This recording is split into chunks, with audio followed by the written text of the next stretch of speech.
Hello, everyone. Welcome back to I See What You're Saying, the Disciplined Listening Podcast. I'm Michael Reddington, and today it is a pleasure to introduce our next guest, Brittney-Nichole Connor-Savarda.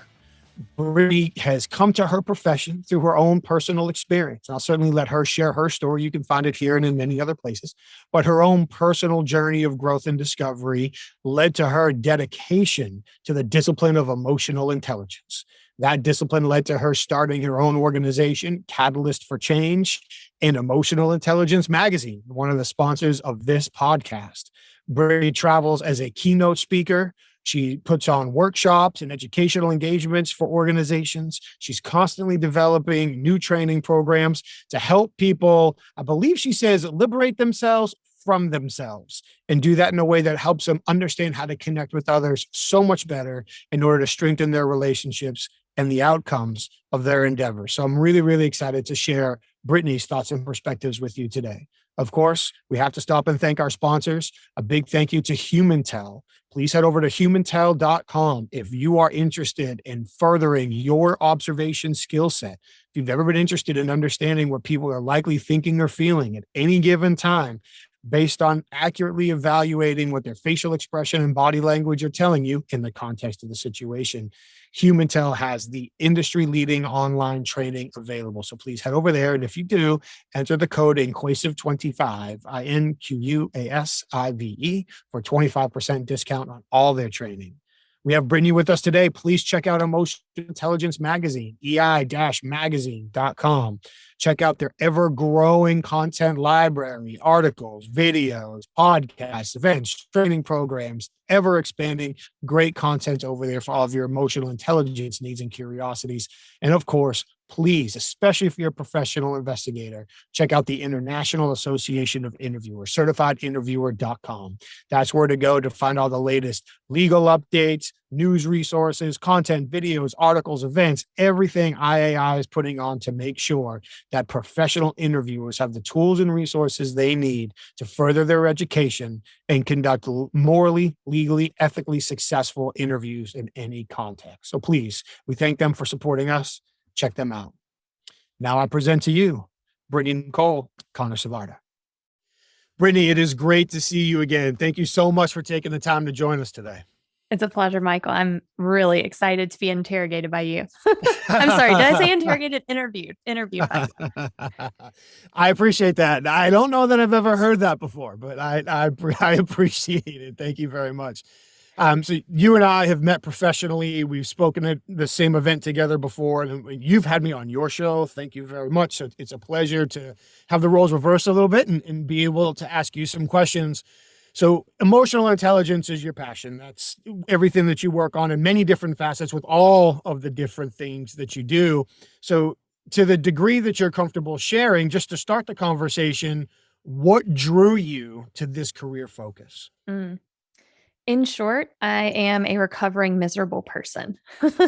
I think all of us, we can talk about big T trauma, little T trauma, but just growing up, you don't realize sometimes how impactful your environment is in your behavior and how you feel about things and how you react. And so all the modeling of my parents kind of led to me having anxiety and ADD and OCD. And I just got to a point where I'm like, okay, I'm in too much emotional distress and life is just not fun or pleasant. So I have to make a choice. I can continue to deny all of these things that are coming up in my life and blame other people as I'd been doing. Or I could say, I'm going to start to take control and responsibility for myself and see what I can change to try to get me into a better mental headspace and really on the path of success and fulfillment, whatever that looks like. And through that process, I just took a really deep dive in self-development. And I was unknowingly developing my emotional intelligence. That's what I was practicing. And when I ran across Daniel Goleman's book, Emotional Intelligence, I was like, oh, this is what I've been doing for the past year. And it just stuck with me. And it was all I could talk about at work because I was working in corporate. And people were like, have you thought about, maybe doing this for a living? Because this is all you talk about. And I'm like, No, but now I am. And so the rest is history. And I started my first business, Catalyst for Change, which was actually not founded on emotional intelligence, but more effective communication strategies. And then emotional intelligence was tacked on later. Very cool. And I've experienced a lot of your work firsthand, so can certainly vouch for that. Haven't seen you in action. You mentioned that deep dive, and I don't want to pry too much personally. Oh, pry away. I appreciate that. I got a crowbar if you want it. Well, so we've been talking for 3 minutes, and we've already mentioned interrogation and crowbars. I can only guess where this conversation is going to take us after. But I'm sure as you did that deep dive personally, and the lines began to kind of fade from the personal to the professional side back and forth. I think first there's room for, real compliment and recognition for being able to share your journey with other people, but do it in a way that applies to them. So it's not just, here's my story, this worked for me, now you go figure it out. Right. But actually continuing to do the research, continuing to develop the material, not just look at what worked, but why it worked, and then apply it to others. That's a big lift, and there's a lot to be said for that. So within that, I know firsthand that you're constantly doing research and you're constantly updating what you do. So I'm curious, along maybe both your personal and professional journey, what was the most surprising thing that you learned? Oh, how much I didn't know and how much I don't know. I think there's actually a name for it, and you probably would know this better than I do. But that state where you've obtained enough information to think you know something, but not enough information where you realize how much you don't know. Yeah. And that was the space that I was in. And I remember when I first started my business, I would get so aggravated at other people. I'm like, oh, I know this stuff and you're doing it wrong. And so there was this like self righteousness about it. And now I'm realizing like I've changed so much in the past 10 years and even the past year that I've just finally decided, okay, I'm just going to accept that I don't know a lot of things and go with that. Nice. Is for me, I mean, you mentioned the interrogation earlier, but growing up in that world, being put on a stage at age 29 and say, go teach interrogation techniques. Like, I thought there were all kinds of riddles I had figured out. And then, yeah, hearing people say, well, that won't work. And I'm thinking, actually, it does work. And I've got a hard drive full of videos that prove it works, not just from me, but from coworkers. And then realizing, it doesn't matter. There's more than one right or right-ish way to do it. If it works for somebody else, their life, their view, their history, whatever it is, then let it go. Let them do that, and we'll continue to adapt and grow and learn on our end. And that, I believe there's an easy tie to that, to a concept that I read in your book, which I had heard before. But I really enjoyed how you put it together in your book, in trying to keep in mind that everything that happens in front of us is neutral. We're the ones that give it meaning. We're the ones that give it power based on all kinds of factors and perceptions and filters in our life. But even to go back to that, looking at what somebody else is saying and doing and thinking it's wrong, or when we're challenged by somebody who maybe they really do know more, or they have valuable different experience, or maybe they don't. But when we experience those challenges or experience those difficulties, understanding that everything is neutral, literally everything that happens in front of us is neutral, and we're the only ones that can give it any power or meaning. When people hear that, probably it's one thing for them to say, well, yeah, I get that. And then it's another thing for them to remember that and keep it in practice in conversations, especially emotional conversations, difficult topics, people they care about. Just last week in a seminar, we were talking about the difference between, applying what we teach. You and I teach similar things.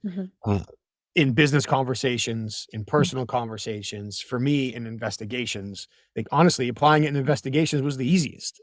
Applying in business conversations was still pretty easy. Applying it with conversations with my family, well, now that gets tougher because of the emotional attachments. So with the skills that you've developed and the materials that you've developed to teach, what mechanisms have you learned in order to help understand and maintain that focus, that everything is neutral and I'm the one that gets to choose what kind of power to give it? Man. So, you talked about some people are like, yeah, I get that. And then other people are like, but how do I apply it? I would even say there's a larger population, and this is just my experience, that are completely dismissive of the neutrality. And they go back to, and it's funny because what they often do is they still stay in that binary state of thinking good, bad, right, wrong. So they'll say, so you're saying that Hitler massacring, killing millions of people that were innocent was good? And I'm like, okay, but now you're just flipping categories. Now you're saying it's good. I'm not dismissing pain. I'm not dismissing harm, right? And I think that's where I'm trying to get people to shift is instead of labeling things as good, bad, right, wrong, seeing it as being in harmony or doing harm. And when we switch that narrative, it does change things. But to your point, everything is filtered through our senses. And if we didn't have those senses, then again, everything would just happen. It would be more of the law of cause and effect, right? I think the biggest learning point for me over the past years is no longer trying to prove that to anybody and more so be that. Being has been a huge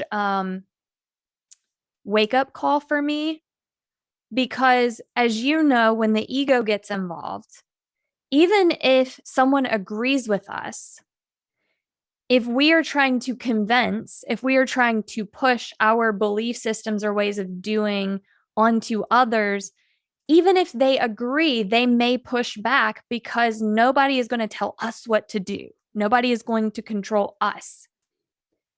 So now if people say, well, I don't agree with that, I'd say, okay.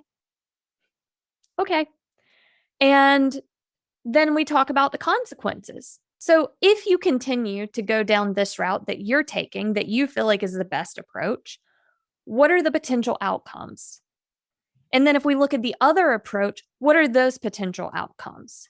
Now, of those two outcomes, which one is more suitable for most people, creates the less friction, the least amount of resistance, the least amount of emotional tension? And then if it is the one that is counter to your belief system, let's talk about that. Why are you so tethered to that outcome? And it all goes back to the ego, right? Which I know that you've been doing. I've got a little backstage knowledge here. So I know you've been doing a lot of research on the ego, and we're coming right back to that. I promise. There wasn't an accident that you worked that into that answer twice. I promise you, I'm picking up what you're putting down. But I want to circle back to something real quick because I believe what I'm hearing in your answer is the stronger something is tied to our self-image, the harder it is for us to let it go, how to see beyond it. And please tell me how you feel from your experience. I feel like especially in emotionally charged conversations, and those could be about anything. Right? I mean, we could be in the moment emotionally charged about any number of topics, no matter how rational or irrational it seems. It can be very hard for people to take an outcome-focused approach to the conversation. Like, where am I trying to go with this? And it's that, people can call it game theory or situational awareness or anticipation or whatever it is. But if I say X, what happens? If I say Y, what happens? Based on the outcomes I'm looking for, the value of this conversation, the value of the relationship, what's the right way to go? Have you learned or seen anything in your research that can help people shift towards more of that outcome-focused mindset as opposed to that, for lack of a better term, self-righteous or feel-good right now mindset? So I'm going to completely go against both of those for now.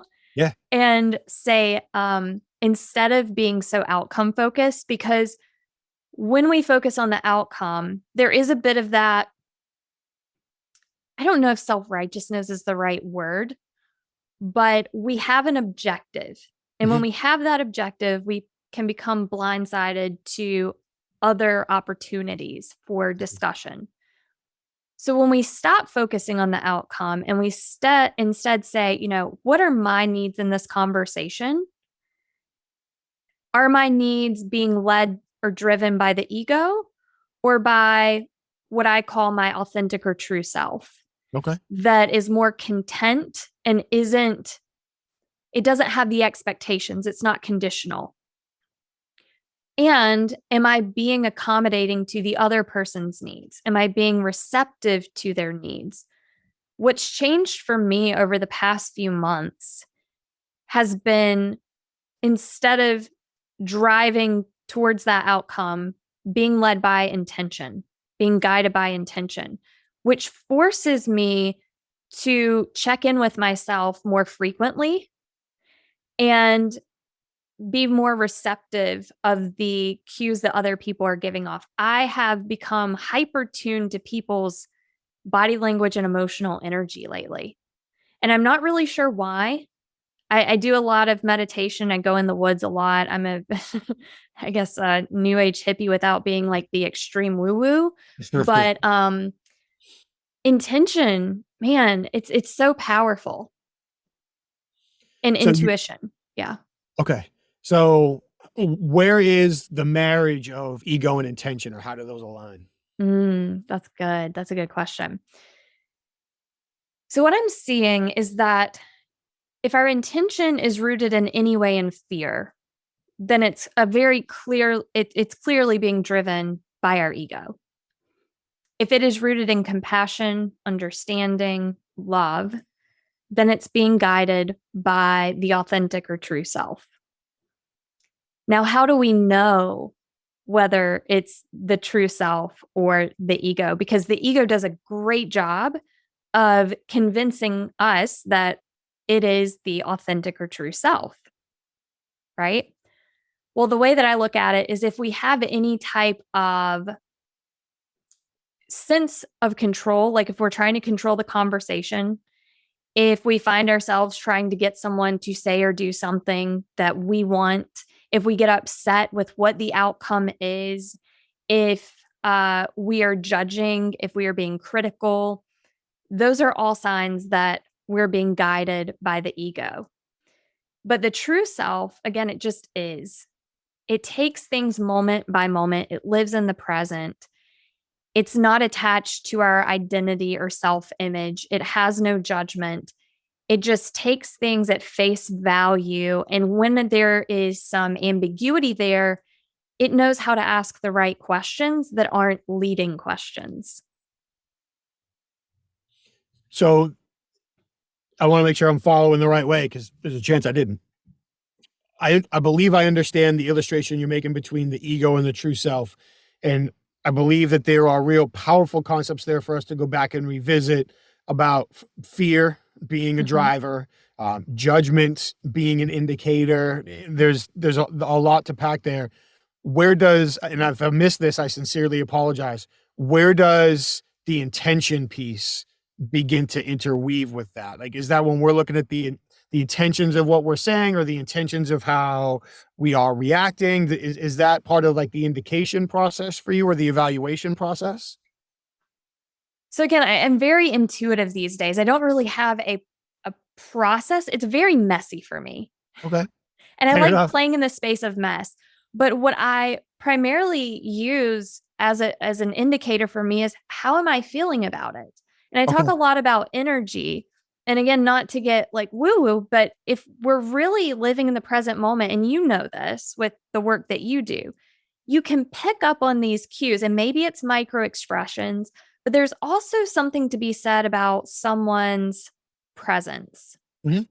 You know, you can pick up on calm, on honesty.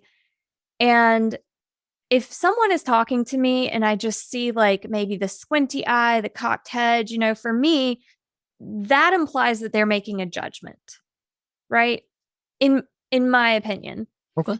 Or they're confused, right? There's like confusion. So then I have to be careful with, like, if I start asking questions in my head, if I have thoughts of, are they judging me? Are they doing this? That is immediate indicator that my ego is guiding. But when it comes to intention, it's all for me about emotion. It's Okay. not the thought. I think if we have a thought about our intention, like my intention is to go into this conversation, and then you start listing all these things, there is a part of the ego attached there because you're thinking about the process. Now, I'm not saying that that's a bad thing. the ego can be involved in conversation and in process and all of these things and not have a negative effect. But it's all about being aware of its presence, how it's showing up. And then I feel like there's another level beyond that. Like strategies and process are great, but being able to be guided by intuition is so powerful. And it's not something that you can teach to someone. And I don't know if that answered your question. And again, like it's very vague and very messy because when the authentic self is there, it goes with what feels right. Mm-hmm. Which makes sense.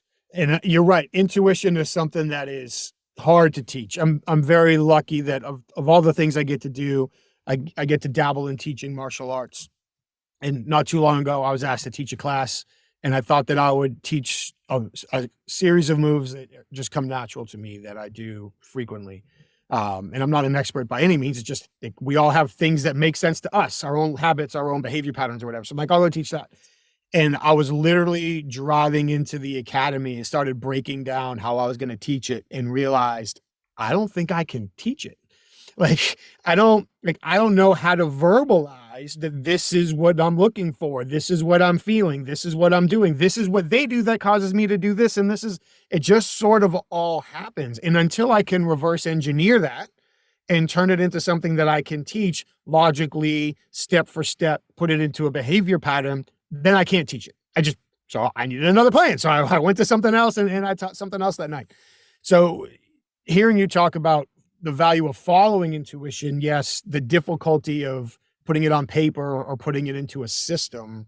Mm-hmm. Yes. And when you talked about the reading of the nonverbal behavior and the body language, my guess is what may be happening, and I would love your thoughts on this because I'm making potential unfair assumptions after hearing you say like 3 sentences, is based on the work you're doing and based on your heightened sense of self-awareness, your contextual awareness is probably increasing. So when we read people's behavior, oftentimes the real value of understanding, because you're right, generally when we see their behavior change, that's indicative of a shift in their emotional state. Mm-hmm. And identifying the accuracy of what emotion are they in now? What are they likely thinking or feeling? How does that impact this conversation where we're looking to go? That typically is driven by the context the conversation is happening in. So you and I could be speaking and I could make a face. You mentioned micro expressions earlier. I could make a face and that could mean 10 different things in 10 different conversations. Mm-hmm. So my guess is the focus that you have and the work that you're doing is leading to that heightened contextual awareness, which allows for some of these things to become more clear and also likely to steal half a sports analogy is slowing the game down. Because the more you do it, the more it makes sense. Things tend to happen in front of us slower. We're not racing to catch up and understand. It's easier for us to, you mentioned earlier, stay calm and see what's happening in front of us. Yes, from the intention or from the intuition piece, I certainly wouldn't ask for like a further description there. I get that. Are there particular things that you tell yourself or I know you mentioned you meditate a lot. Are there preparation routines that you go through before some of these conversations to try to put yourself in a place to be able to maintain your awareness of all of this? That's a really good question. Utmost surrender. And that sounds so weird to people. But every morning, like quite literally every morning, I don't think I've missed a day in a few months. I wake up and say, just, in this to the universe, whatever, to myself, allow me to be in full surrender. And what that means to me is greeting the day as is with no fixed agenda, no mission to solve someone else's problems, but to simply be the person that others need me to be in that moment, to be an authentic chameleon, if you will, meaning that I am still being true to myself, but I am also able to alter my delivery, my energy, and meet people where they are. And that is so powerful. I don't think people realize how powerful surrendering is, because we're in a society that's all about process, and there's a place for that, right? There's a place for process, and there's a place for research, and there's a place for methodologies. But at the same time, they can only take us so far. So a couple months ago, I created this model, and I'm not saying it's a true model, like don't follow it like scripture, but trying to make sense of how I think currently. And so I call it the progressive enlightenment model. Now, I'm not talking about like enlightenment, you're floating, into the stars. You could, I guess, see it that way if you wanted to, but it's kind of like a pyramid. And so think of the old school food pyramid before it became the plate. The largest portion of that is believing, because beliefs take zero evidence. You don't need evidence to have a belief. Someone could tell you that unicorns live on Mars. And if you're like, I love unicorns and I think that would be cool, so I'm going to believe it, right? But then the next stage is knowing. And knowing is more so like information acquired through maybe lectures, reading books, podcasts, etc. But there's no need for application at that point. We're just information gathering. And then above that is doing. So doing is applying what we know and doing trial and error, making mistakes, and having our own experiences with that information. Now, the beliefs are still going to be there, the information's still going to be there, but the difference is you're no longer staying tethered to any one of those.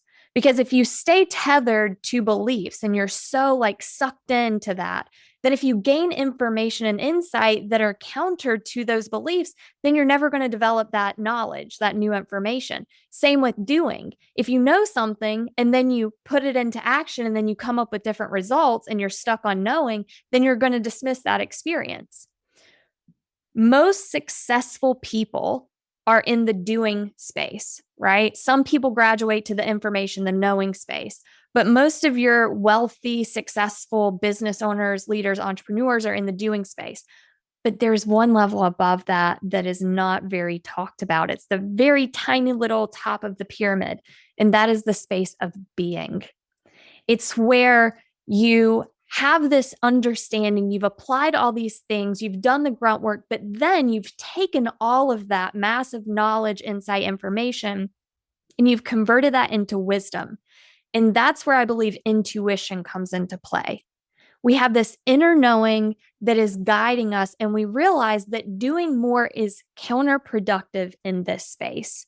And so that's the space that I am playing in now. And it has been insanely eye-opening and mind-blowingly, I don't even know the word to use, but I went from working 14, 16-hour days, 7 days a week for almost a year, like 7, 8 months on end, doing, feeling great about what I was doing, not hating my job. And now I am literally doing the same amount of work, putting out the same amount of work, and working maybe 4 hours a day. Wow. What shifted? I don't know. I really can't explain it. Obviously, I became more efficient with certain things. The more that you do something, you figure out better ways of doing it. But it was this astronomical shift once I started to literally surrender to the process. But I can't explain it any further than that. No, I appreciate it. And I'm curious, as I'm trying to, there's two things that I want to go back to. One that I really want to go back to, but we're going to hold off on that for a second.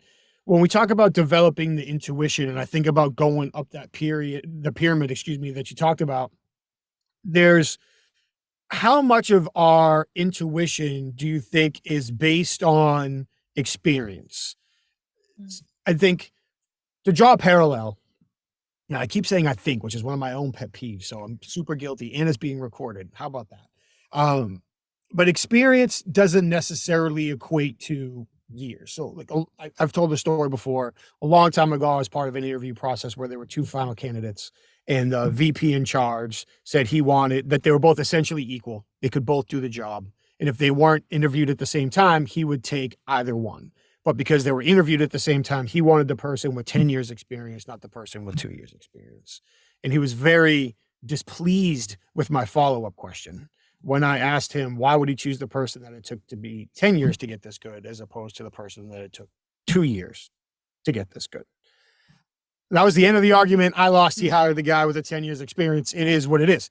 But a lot of, for me, actually, I would love your opinion on this. Let me do it this way. I feel like a lot of our intuition or gut feeling is driven by our experience and memories of events, for lack of a better phrase, that we retain like subconsciously. Like it's not up here. I can't touch it, but they're in here. Like my brain knows it happened and it's okay. I've been here before. I've seen this before. This is familiar. This is how I need to respond. This is how I need to act.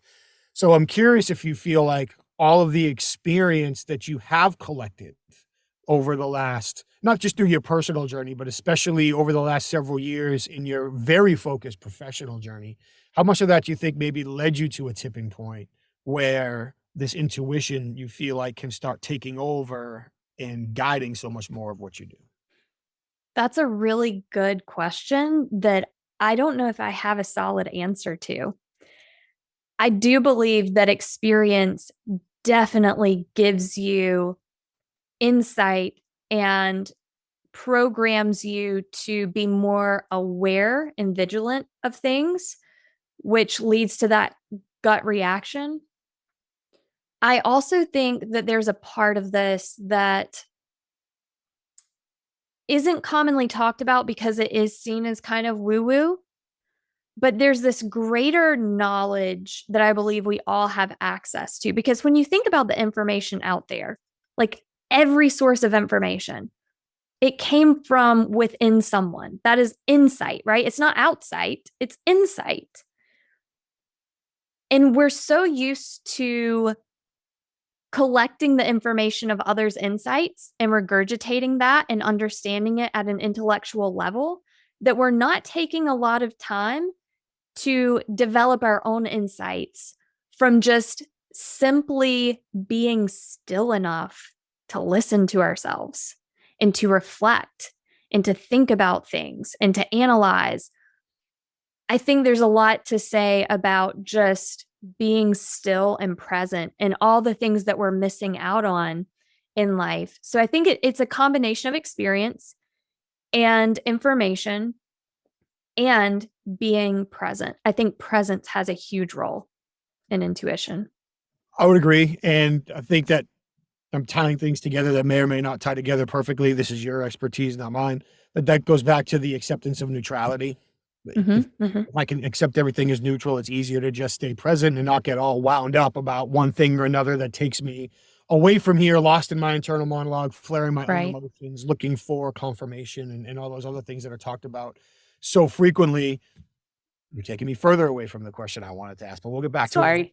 No. We're going to take this conversation wherever we go. Again, and this ties back into something that I read in your book, the concept of understanding our own triggers, understanding what upsets us, what sets us off, what could sit down any emotional path. It doesn't have to be anger or frustration, but down any emotional path. So as you talk about being present, as you talk about just being still, I imagine a huge component of that is being self-aware to the level that we can understand what our triggers are and not necessarily avoid them, although sometimes that might be necessary, but be able to identify and manage through them in any given conversation at any given time. Yeah. How does that work for you? Oh, let's dive in. All right. So I love going down rabbit holes, but I promise I'll try to stay away from a tangent. All right. So self-awareness is critical. I mean, it's the foundation of emotional intelligence. I think if all of us were able to just develop self-awareness, so much would change from that alone. Everything else I believe that is part of emotional intelligence, like self-regulation, empathy, motivation, all of these things, conflict management, relationship management, would naturally fall into place if we simply just developed self-awareness. But I believe the reason that is extremely hard for people to do, and the reason that many people focus more on the social elements of emotional intelligence, like listening, communication skills, etc., is because it's easier to work outside of ourselves than it is to work within ourselves.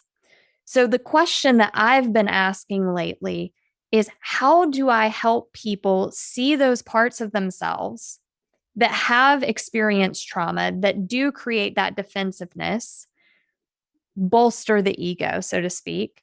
How do I get them to see that with compassion, curiosity, and understanding? And that's how I define emotional intelligence. There's so many definitions out there. But if you can develop compassion, both for self and others, that leads to curiosity, because now you can look at the parts of yourself that otherwise you'd be like, no, I'm denying that because that makes me feel icky, makes me feel bad about myself. And then when we have that curiosity, then we can develop understanding as to, why is this triggering me? What is the source of that trigger? But we live in a society that, one, bolsters the ego, says that if you do these things, you're a good person or you're a bad person. If you did that, you are right or you're wrong, right? So there's so many, and I'm sure you've had this happen to you in your life before, where somebody says to you, man, you know, so-and-so, I thought they were such a good person because they did X, Y, and Z, but then I found out they did blah, blah, blah. I didn't realize they were such a bad person. So we take someone completely out of one element into the other one. This is the way I like to think of the ego and ourselves, right? So the ego is self-protective. The purpose is to protect our identity, to protect ourself. Same with the skin. So think of your skin. It is self-protection. What happens when you have trauma on the skin? Especially severe trauma. The more severe it creates typically more scar tissue. Your body overproduces cells to protect itself because it's experienced trauma. Well, it only happens on the spot that you had the trauma. You don't create scar tissue over your entire epidermis. That's not how it works. The ego is the same way. So somebody could be a very quote unquote good person in one area of their lives, but in another area where they've experienced trauma and the ego has been strengthened through that trauma, it's going to be more defensive. It's going to be more resistant. It's going to be more aggressive because it's learned to self-protect in that area of their life. So I know I did like a weird, again, I went down a rabbit hole off on a tangent, but that's kind of the way, I don't even remember your initial question, but I'm just going to sum it up with, that's how I view the ego. And I always tell people, try to connect with individuals where they don't have trauma. It's much easier to break through and then address the trauma later. But I've also learned it's not my job to change other people. It's not my job to heal other people's trauma. It is my job to heal my trauma so that I can be the best person for other people. And that has led to so many amazing changes in my life and in my business and how I connect. I'm sure it has. It is, I listened to the rant that followed you as you went, that piece about protecting the identity. I think there's certainly validity to, it's easier to work on others, AKA judge, AKA blame, AKA rationalize others, than it is to work on ourselves, because it makes us uncomfortable, to your point. Mm-hmm. And if there is anything that our brains desire, it is consistency and comfort with how we see ourselves thinking, feeling, and acting in any given set of scenarios. Mm-hmm. So in order to have to step aside from that and explore it from a different perspective, we might be wrong. There might be sense of improvement. This might be my fault. That is certainly difficult for many people to do in many contexts. It's easier in some than others, and everybody, of course, is different. But that painful self-exploration, you're correct, is much harder than just turning it around and blaming it on somebody else. And I believe there's a lot of validity in your point as well, where if everybody, and I'm in a glass house throwing stones here, I'm a part of this problem. If everybody was more self-aware, and if everybody was at a place where they were emotionally confident enough and capable enough to explore their own opportunities to grow and evolve, then a lot of these other problems may not go away, but they certainly would be more manageable. Mhm. Mhm. To that piece of the identity and protecting our identity, that was a perfect segue to get back. So last week I was teaching a session. It was for a group of CEOs, and one of the CEOs in there he wasn't nearly as rude as he thought he was being. I didn't think he was rude at all. His questions were completely valid. His conversation was 100% valid. He kept getting back to wanting to be his authentic self. He is somebody he's a CEO. He runs a very successful practice, multiple locations, plenty of employees, but he is somebody with the military and law enforcement background now running a private sector business that has nothing to do with law enforcement, military, or investigations. And so I'm drastically over summarizing. Essentially, the message he was saying was, I should be able just to tell people what to do and they should go do it. People should be able to tell me what's going on, what's wrong, what the problem is. They shouldn't have to feel like they need to talk a certain way. And for me, anytime I hear somebody say I shouldn't have to do something, like, Mhm. pat yourself on the back, because A, you're probably right, and B, you just identified the right thing to do.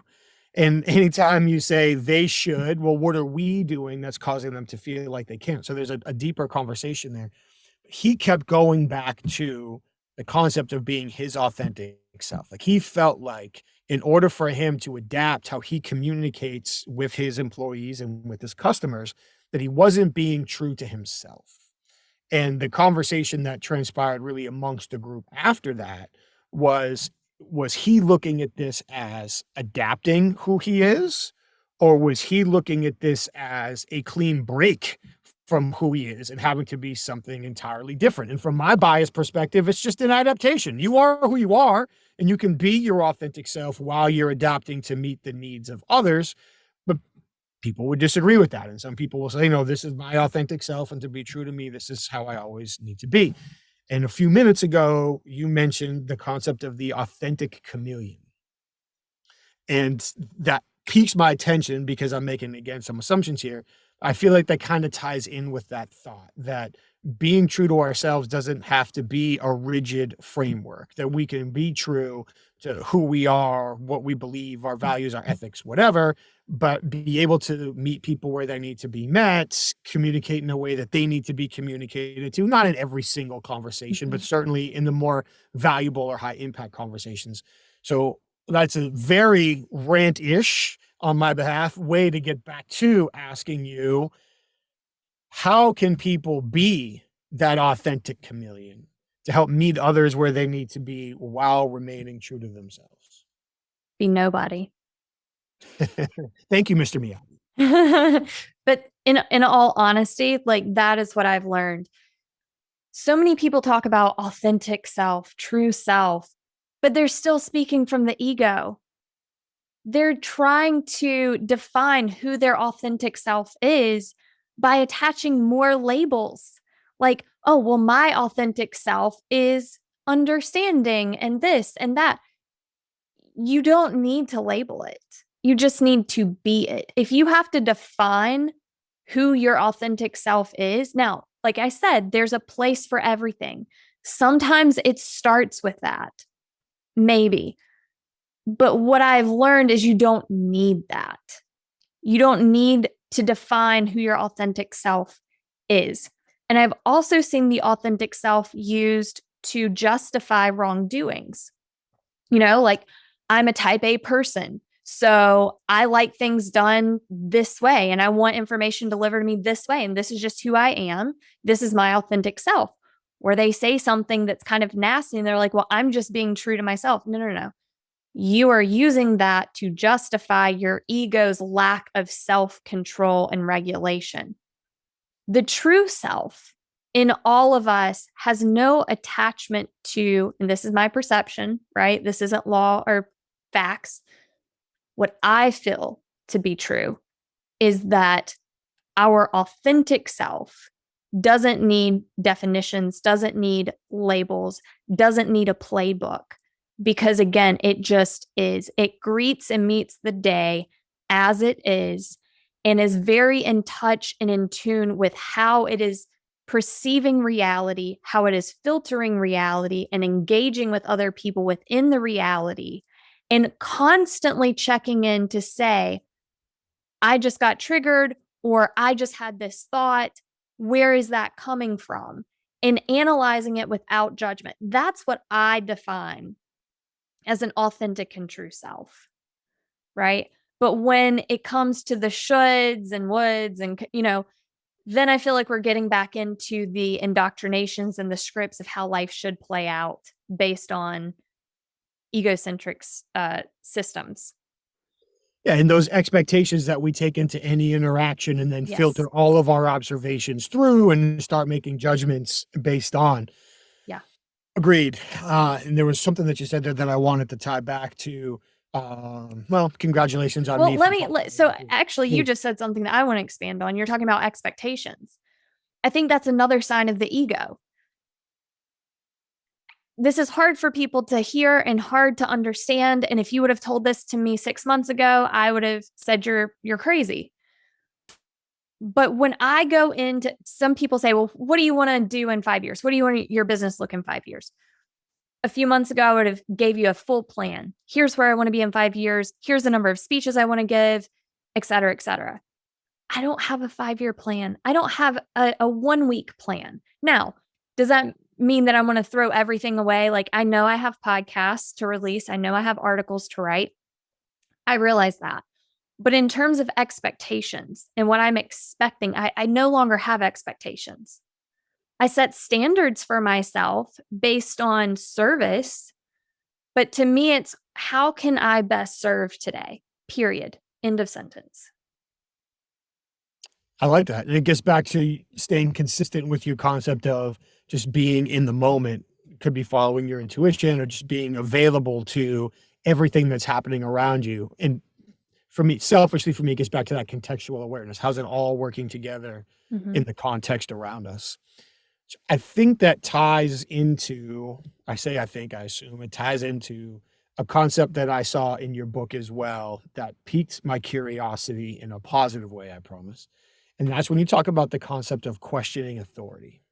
So when people hear question authority, they think of, at least, so I grew up in the 80s and 90s. So you think about kids on skateboards and backwards baseball hats, questioning authority, right? I don't know that people would expect an emotional intelligence specialist to stand up and tell them to question authority. And I don't know that those two thoughts necessarily would be expected to go hand in hand. So I'm curious, from your perspective, what does it mean to question authority? Well, first off, let's talk about authority, right? Because that's another social construct that we have.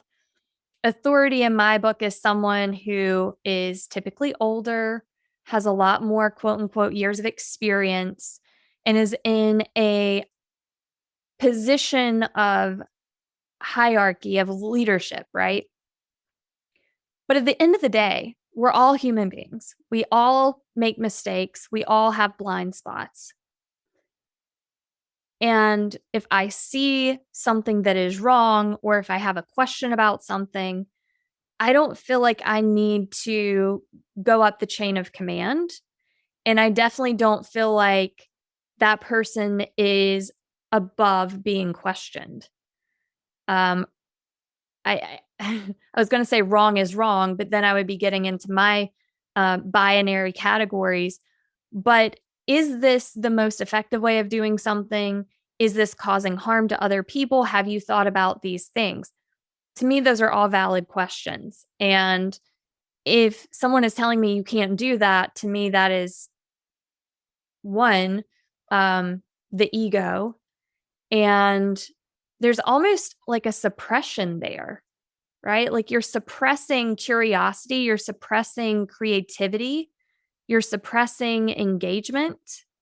There's all these things that you're suppressing that allow for more effective ways of doing and being. Yeah, and I recently had a conversation with a retired general, and one of the things that he brought up is recency bias in full effect, by the way. One of the things that he brought up is in his leadership roles, he used to always tell people, go ahead and give me the good news. but I need to hear the bad news. Mm. And you're never going to get in trouble for giving me the bad news. You might be in trouble for not giving me the bad news, but you're never going to be in trouble for giving me the bad news. And then always being open to critical feedback and encouraging that. Where am I wrong? Where am I missing something? And I'm guessing this has kind of been your experience as well. I don't feel like a lot of leaders open themselves up to that. I don't feel a lot of leaders truly communicate or create an environment for that type of communication. They might say that they do. They might want to. They might like posts on LinkedIn that people say do, but they don't necessarily do that. So from a questioning authority piece, it's not necessarily rebellion. It falls into the line of, are we doing the right thing for the right reasons? And can we have a conversation? Can I come to that understanding? Can you come to that understanding as we work through whatever this initiative is? So not only just leadership, I mean, we see this like it's a people problem, right?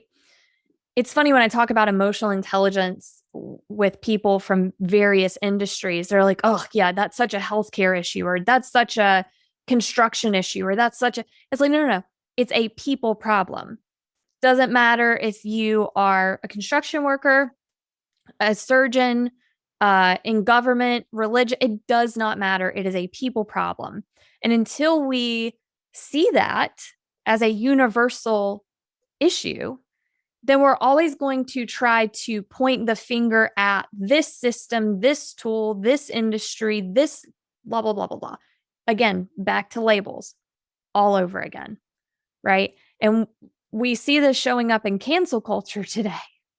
You can't have a conversation without someone being offended. Typically, not everyone, obviously, but more and more people seem to have this, you're either with me or you are against me. There's this lack of openness to conversation. And that's why I tell people, and this is me kind of getting off topic, but I tell people when the pendulum swings too far to either side, we're in trouble. We have to have balance. On one side, it's suppression of expression. The other side is the enabling of expression to the point that you can't say anything without offending them. But then the other one is you can't feel anything. You shouldn't feel anything. No, we have to be in the middle. We have to be content with being uncomfortable with having these difficult conversations and being open to other people's perspectives while also being honest with ourselves. It would be funny, and this is a socio-political topic-free podcast, without giving specific examples, it would be funny if we took people from opposite poles on pick an issue, any issue, like the loudest ones, and we got them together in a room, how many thoughts, concepts, feelings they actually had in common. And I guarantee you the number would surprise them both, whatever that number is, once you strip away the labels. And it gets back to, call it ego, call it self-identity. Once we start attaching ourselves to labels and we start wrapping those labels around our self-image, now how do I need to think, act, believe in order to be consistent with that label? And if I think, act, believe in a way that's inconsistent, not only do I feel discontent inside, but now what do I do to rectify that? And how do I need to behave in the eyes of others so they will see me? So I do think you raise a great point about the authentic self. How do we arrive at who are we? What do we believe? What's our moral, ethical value construct, whatever that is? But do it in a way where we involve as few labels as possible that then become titles, if you will, that we feel forced to live up to one way or the other. I had a conversation with somebody recently where I actually opened it by saying a lot of times when I teach, because of my interrogation background, people start asking questions, what kinds of cases have you worked and who have you talked to and has this happened or that happened? I will say, I will put this flag in the sand and say that the overwhelming majority of people I ever interviewed, and I believe I can speak for my former teammates as well, we interviewed relatively to largely good people. There were some bad ones, don't get me wrong, but most of them were good people who made some wrong decisions and they need to be accountable for those decisions. However, they made those decisions because of the context of the situation they were experiencing at the time. And had you pulled that context away Mhm. they likely would have made a different decision and their life would have different outcomes. And that's not absolving them of accountability. I'm not saying let them walk free and slap them on the Right. back and thank them for whatever mistake they made. They got to be accountable for that. But just to look at them as a bad person who did a bad thing, while that is sometimes true, for most people, had the context been different, their actions, their decisions, their choices would have been different. So to be able to understand the entirety of the situation in any set of circumstances, whether we are trying to connect or understand somebody else or whether we're trying to understand ourselves, is super important. Yeah. Context is so critical. And so many people are so resistant to seeing the context in which something occurs. They keep reverting back to the context in which it serves them. And it's like, for example, is an egg hard or soft? Well, two truths can exist simultaneously. Multiple truths can exist simultaneously.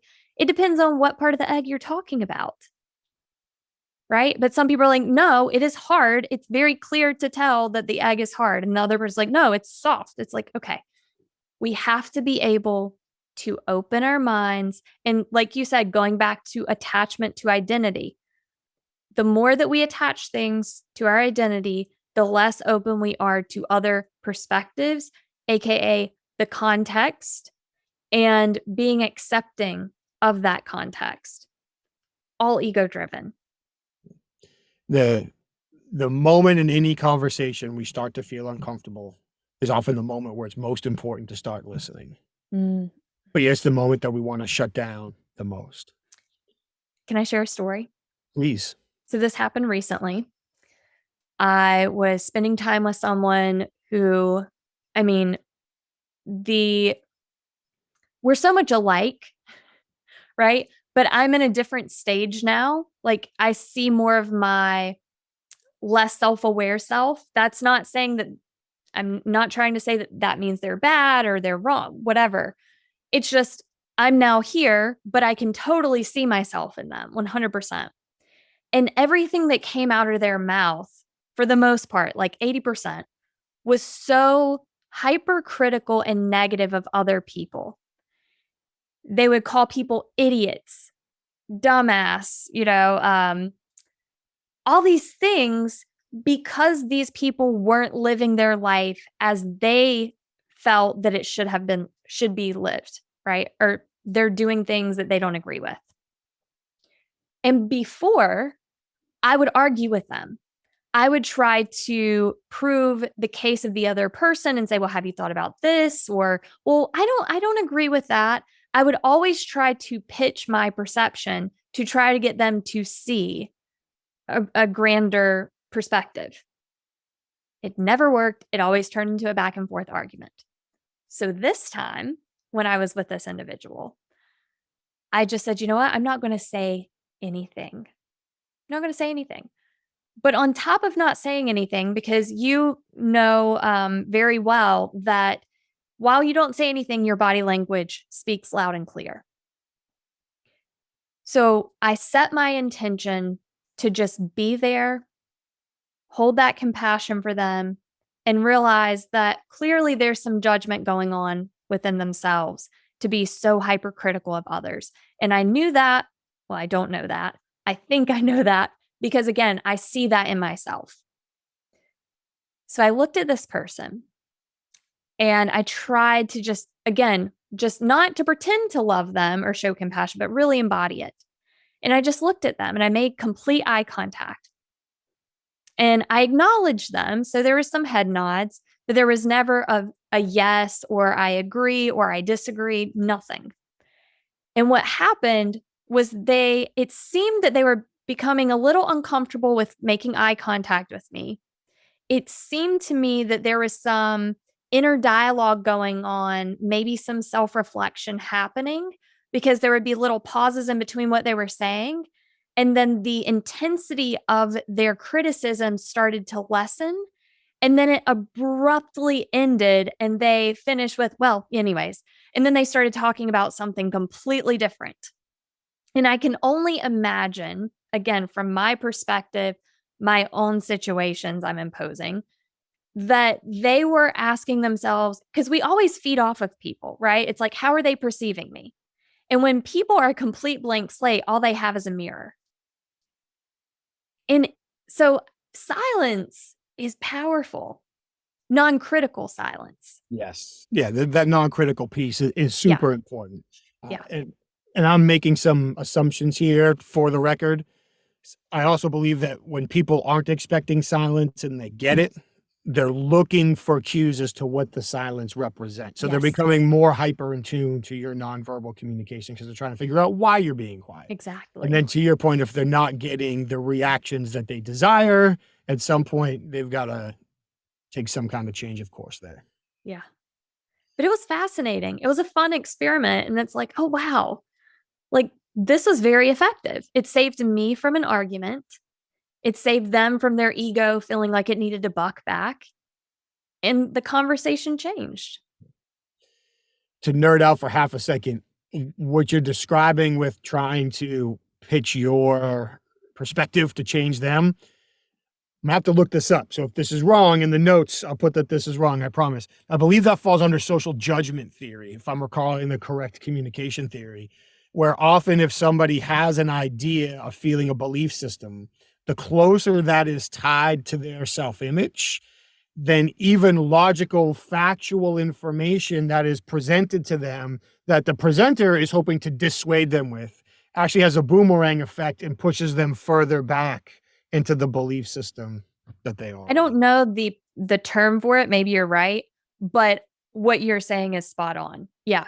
Yeah. It can actually push them even further towards their beliefs and be counterproductive. Which is then frustrating for the presenter of the counter evidence because they're like, this is so painfully rational and obvious. Why is it having the opposite effect? And the conversation blows up. So but it goes back to the ego, right? It goes right back to the ego. The ego wants primarily to be right and to be in control. And when you present information, no matter how factual, rational, you could say the sky is blue and they could say it's red just because they don't want to be wrong, even though it's very clear to both of us that it's blue. The ego doesn't care. It just wants to be right. It wants to be in control. And that's why kind of pulling back and allowing people to be attracted to you. The less that I talk now, the more people want me to talk. Mm-hmm. They inquire more because they realize I have no agenda. I have nothing to prove. And so they let their guard down and they become open to having those conversations. But we don't see that as being productive because we think, well, I need to show them, I need to prove to them all of these things. And with that information, they'll change. And that's not how the ego works. That's not how the change process works either. So with the ego reference, I know that although maybe you're working fewer hours a day now, you're not stopping. You're constantly moving. You're constantly evolving. You're constantly doing more things. From when we first met and you had Catalyst for Change and the podcast, now you have Emotional Intelligence Magazine. I know you're working on new things, new directions. So what are you working on now? What's next for you? Yeah. The magazine's pretty new. I started a group coaching program. We meet twice a month. It's called Combo Shop Fellowship, where we just have intentional conversations. We focus on one specific topic, and then we take a deep dive every month. And then I'm also working on a second book right now. Very nice. And it's going to be heavily focused on the true self, the ego, and intention. And I don't know what it's going to look like. My first book was a very quick, I knew exactly what I wanted it to look like, and it happened very quickly. This one has morphed so many times. So I think I'm going to share things from my perspective, share my life stories and the insights that have come to me. Originally, it was going to be more of kind of like the first book, like here's ways to XYZ. But I'm realizing that while that is effective, there's also another level where we can learn from other people's experiences, but that's not the only way. Right. So I'm taking a new approach. So I'm really excited about that, but I don't know when it's going to be out because I'm still trying to figure out what it's even going to look like. Well, that's the beauty of the project. It's yours. Yeah. And just thinking back on my book, the the original table of contents and what the final book ended up being were like 25% the same. So as it evolves and you learn and take new angles and find new passions and explore it, the outcome is likely going to be greater in whole than you initially anticipated when you started. So where can people find you? People who are interested, they want to learn more, they want to explore this deeper. Where do they find you and your work? So if they want to connect with me personally, LinkedIn's my primary platform. I have an Instagram and a Facebook, but I'm not very active on those. I am on TikTok. I do fairly regular videos on TikTok that are informative. And that's at self_liberator on TikTok. And then, yeah, the podcast is great, Living and Leading with Emotional Intelligence. The magazine, ei-magazine.com. All of those are resources, free resources to learn more. And if they're interested in your book, it is called... This one is the one that you have is the EQ Deficiency. You can find that on Amazon or go into your local bookstore. They should have it in the catalogs at least. And TBD, the title of the new one. And we'll make sure we put links to everything you just mentioned in the show notes, of course. And if you want to preview the new one, once you've got an idea, you can shoot me a note and I can add it, or we can have a whole nother conversation. And that'd be awesome. Thank you. I can't thank you enough for taking the time today. It's always great to see you. It's always great to catch up and learn from you and hear what you're working on. I appreciate you inviting me. It's a pleasure. Thank you, Michael. Take care. Be safe. We'll see you soon. Once again, Brittney, thank you so much for taking the time to join us today. Share your story, your experiences, your insights.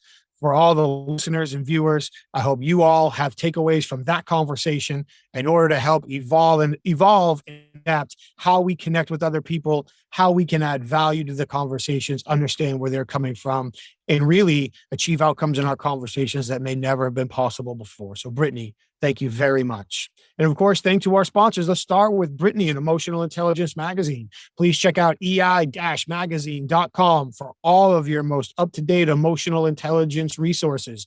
Their videos, their podcasts, their articles, their events, training programs. Brittney has so much going on over there. Please check them out. HumanTel. If you're interested in learning more about accurately evaluating nonverbal communication, especially facial expressions, head over to humantel.com and enter the code INQUASIVE25 for 25% off all of their online training. Please check them out. And of course, the International Association of Interviewers. For all the professional interviewers out there, please head over to certifiedinterviewer.com. Check out all the latest resources they have, the newest events they have going on, all the legal updates, everything professional interviewers need to know to continue to raise their level and their performance as they conduct morally, legally, and ethically successful interviews across contexts. International Association of Interviewers, certifiedinterviewer.com. Please check them out. Thank you all for taking the time to listen or watch this conversation today. I sincerely appreciate it. Please do the things the algorithms love to be done, especially for the guests, to help give them the exposure. Please like the show, follow the show, subscribe to the show, share it with your friends. Give us your feedback. What are you really liking applying? What don't you like so much? And of course, if you have people that you believe would be a great guest, a great conversation, send them our way. Please make the connection so we can share their experience with everybody else as well. Thank you so much. We appreciate you taking the time to join us. Please stay safe. Take care of each other. We'll see you next time.